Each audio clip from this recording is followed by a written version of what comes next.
খাবার হিসেবে Nabisco lozenges, glucose biscuit কিংবা খেলনা হিসেবে লাটিম, টিনের পিস্তলের প্রচলন ছিল অনেক বেশি।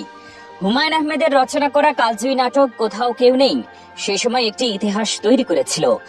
90 দশকের সেই স্মৃতিগুলো নিয়েই থাকছে আমাদের আজকের আয়োজন। 1 টাকায় তখন 4টি লজেন্স পাওয়া যেত। নাবিস্কোর গ্লুকোজ বিস্কুটও সেই সময় বেশ জনপ্রিয় ছিল। 90 দশকের খেলনা হিসেবে লাটিমের প্রচলন ছিল সবচেয়ে বেশি। ঘুরন্ত অবস্থায় অনেকেই লাটিমগুলোকে হাতের তালুতে তুলে নিত। অনেকেই ফিতা থেকে লাটিমগুলোকে সরাসরি তাদের হাতের তালুতে এনে ঘোরাতে পারত। সেই সময় খেলনা হিসেবে এক ধরনের টিনের পিস্তলের প্রচলন ছিল অনেক বেশি। এগুলোর এক প্রান্তে বারুদ ভর্তি এক ধরনের লাল কাগজ রাখা হতো। এর সাহায্যে পিস্তলগুলো চালানো হতো। হাত ঘড়ি হিসেবে সে সময় ক্যাসিও ঘড়িকে অনেকেই ব্যবহার করত। স্কুল কলেজের শিক্ষার্থী থেকে শুরু করে যে কোনো মানুষ যে কোনো অনুষ্ঠানে এই ঘড়িটি। বর্তমান সময়ের মতো তখন সবার ঘরে বিদ্যুৎ ছিল না, তাই সন্ধ্যা হলেই সবার বাড়িতে তখন কুপি কিংবা হারিকেন জ্বলে উঠত। সেই আলোতেই হতো পড়াশোনা, খাওয়া দাওয়া সহ অন্যান্য সব গুরুত্বপূর্ণ কাজ।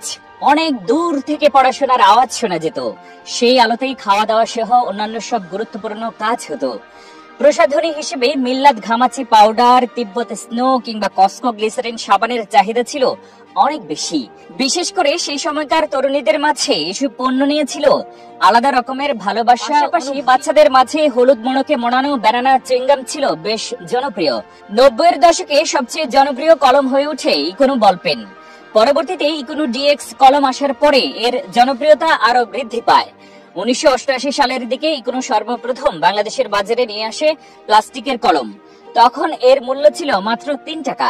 এর আগে দেশের বাজারে প্রচলন ছিল রেড লিফ কলমের, যার দাম ছিল ম্যাচ হিসেবে প্রজাপতি ম্যাচের ব্যবহার হতো সবচেয়ে বেশি। 8 আনা কিংবা 1 টাকায় তখন এই ম্যাচের বক্স পাওয়া যেত।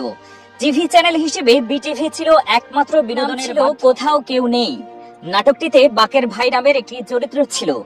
আদালতে তার ফাঁসির রায় হয়।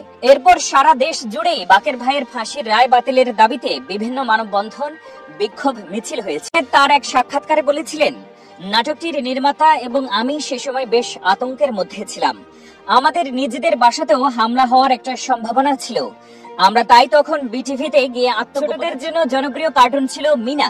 এছাড়াও সে সময় বাচ্চাদের ক্যাপ্টেন প্ল্যানেট কিংবা নিনজা টার্টলস কার্টুনের প্রতি ম্যাগাজিন অনুষ্ঠান ইত্যাদি এ সময় ব্যাপক আলোড়ন সৃষ্টি করেছিল। সে সময় ঘরে ঘরে টেলিভিশন ছিল না। যাদের বাড়িতে ছিল তারা অনুষ্ঠান প্রচারের সময় তাদের টিভি ঘরের বাইরে নিয়ে আসতেন। একটি টেলিভিশনের সামনে শত শত মানুষ সে সময় অনুষ্ঠান, গান, অভিনয়, কবিতা, আবৃত্তি সহ অন্যান্য প্রতিভা পরিবেশন করত। বর্তমান কালের অনেক শিল্পী এই অনুষ্ঠানটির মাধ্যমে উঠে এসেছেন।